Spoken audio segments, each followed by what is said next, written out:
más en este centro.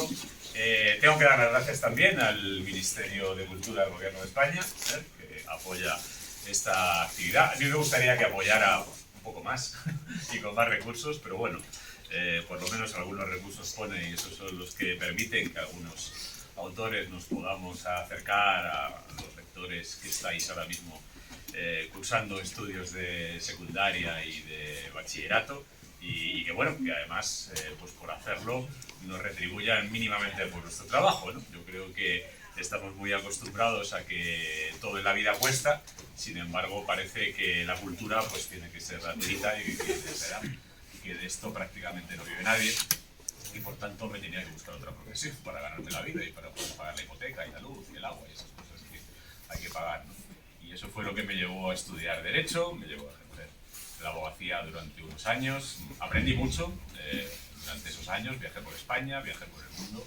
Trabajé 10 años para una empresa eléctrica, por tanto sé perfectamente por qué se fue la luz el otro día, si queréis os lo cuento, porque estaba allí además cuando se montó el sistema eléctrico actual, el mercado eléctrico actual y todo lo que bueno, pues ha dado lugar al apagón del otro día y también a que durante muchos años no se haya ido la luz, es decir, que hemos tenido un percance el otro día, pero también este es un país que consume mucha energía y que es bastante complejo y que tiene un sistema eléctrico bastante sólido, ¿no? Que ha permitido bueno, pues, mantener el desarrollo del país, ¿no? Las dos cosas son simultáneamente verdad y eso es algo que bueno, pues yo agradezco a la abogacía, ¿no? De no haber tenido esa experiencia, pues a lo mejor estaría respecto del asunto tan perplejos como están la mayoría de los ciudadanos españoles. Todo lo que haces en la vida te enseña, todo lo que haces en la vida te sirve para aprender y a mí me enseñó mucho la práctica de esa otra profesión que teóricamente no tiene nada que ver con la literatura. También sobre eso se podría hablar, sobre los vínculos entre el derecho y la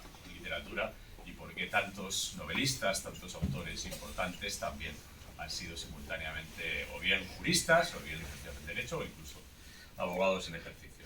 Y el otro dato inexacto que ha descrito José María es que desde el principio empecé a ganar muchos premios. La vida no es tan fácil.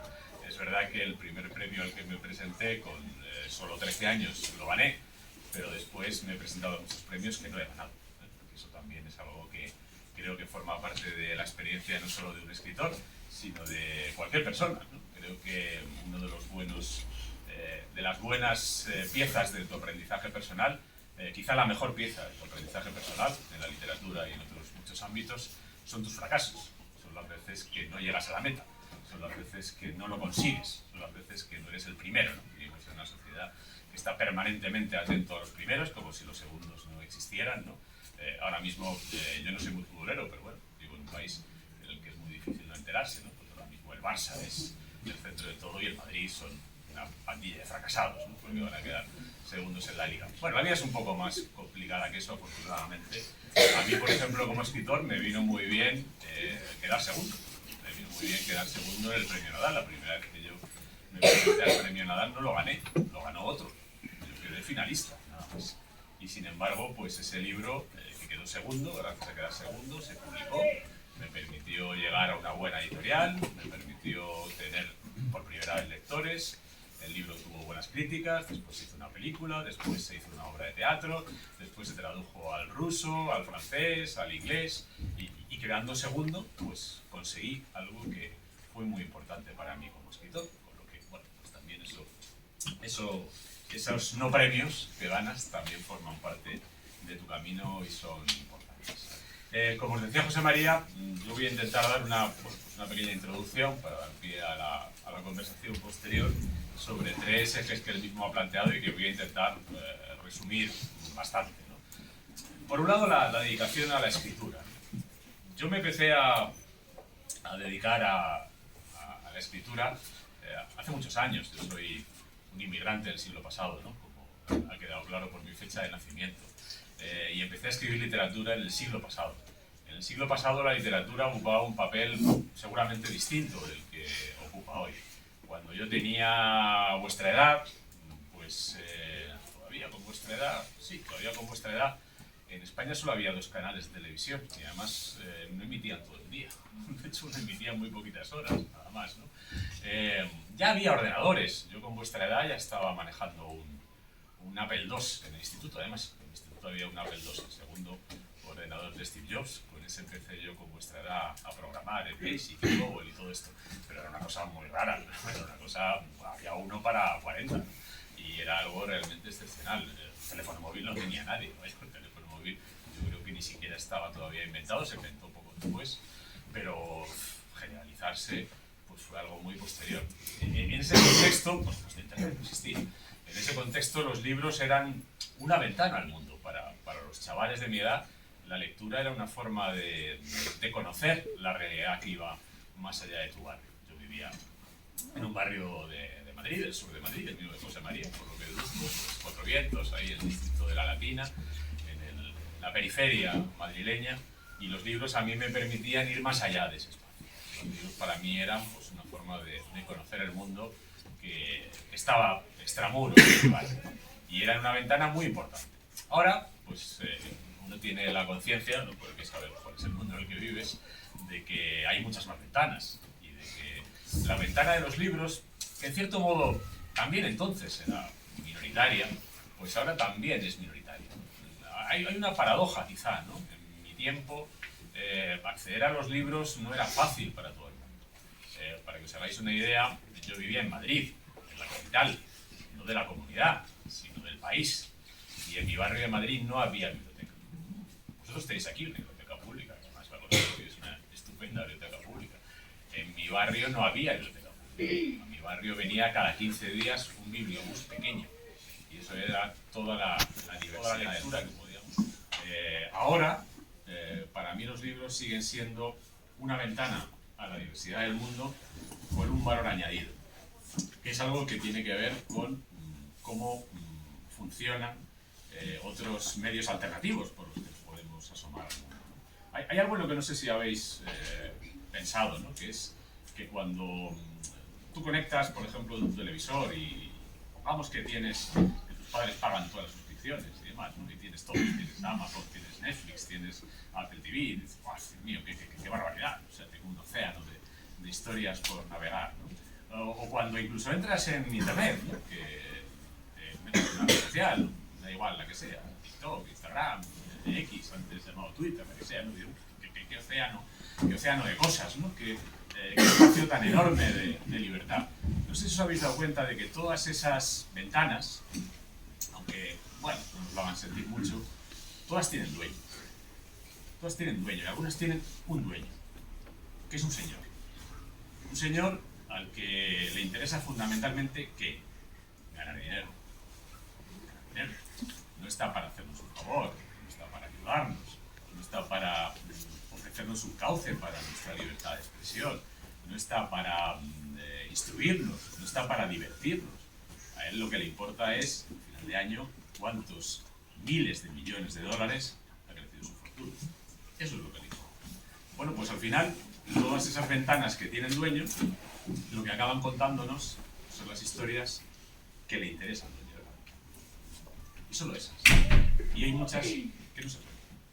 Yo os lo puedo decir porque he trabajado, aparte de como escritor en el campo de la literatura, como escritor audiovisual, y he trabajado, entre otras, con esas plataformas. Y he intentado, en alguna ocasión, contar determinadas historias, y ¿con qué me he encontrado? Con que al dueño de la ventana esa historia no le interesa. Por lo que fue. Porque le molesta, porque no le parece lo bastante comercial, porque no le parece conveniente, porque cree que a lo mejor esto es algo en lo que no hay que tocar, porque esto no va a tener audiencia, porque según el algoritmo este no es el tipo de historia que tenemos que hacer, porque además todas las plataformas ya tienen toda una serie de resortes técnicos que deciden cuáles son los contenidos. Al final, pues sí, tú pones el catálogo de cualquiera de estas plataformas y tienes muchas cosas, pero si las analizas, acaban siendo casi todas sota, caballo, rey.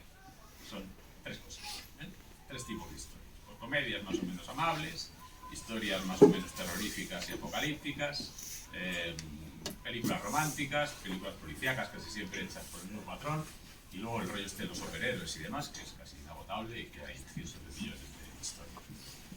Si tú todavía hoy vas a una biblioteca, te vas a encontrar un ámbito mucho más amplio.